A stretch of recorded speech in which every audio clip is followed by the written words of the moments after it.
Nous allons dresser un carport que l'on reçoit en pièces détachées. Voilà le moment clé de ce projet. Bien faire l'inventaire des 428 pièces réparties en 4 colis et les classer par numéro de notice, de manière à les retrouver sans avoir à chercher. Le montage commence sur des tréteaux par l'assemblage des longerons dont la longueur se règle grâce à des manchons de connexion. Longeron à l'envers, on visse désormais les supports de poteaux, 2 par longeron. Vissage toujours, mais cette fois dans l'autre sens avec les supports de traverse horizontale. Enfin, les longerons héritent à chaque extrémité d'un support d'angle qui permettra de fixer les traverses périphériques. Justement, c'est avec l'une d'entre elles que l'on commence, avant de passer à la pose des traverses centrales du futur toit. Attention, petit détail qui a son importance, il faut glisser le nombre de petites vis prévues sur chaque traverse en prévision de la fixation finale d'éléments décoratifs qui participeront aussi à la rigidité de l'ensemble.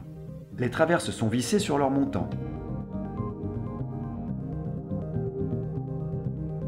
Munies de rails, elles accueillent les panneaux de polycarbonate dont la protection a été relevée sur les côtés avant de les glisser.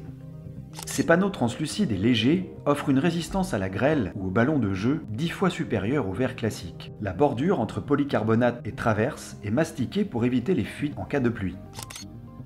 Des lisses jouent les parts closes et bloquent les panneaux sur les petits côtés.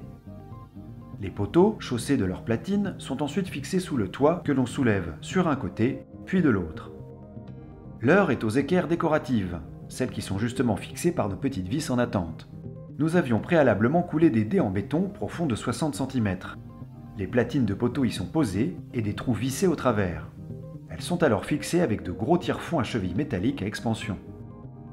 Tiens, il pleut. Justement, il ne nous restait plus qu'à régler l'évacuation du toit et à poser la mini-descente à laquelle on pourra plus tard connecter un tube et récupérer l'eau. Cette version légère d'un garage abrite la voiture avec un certain style.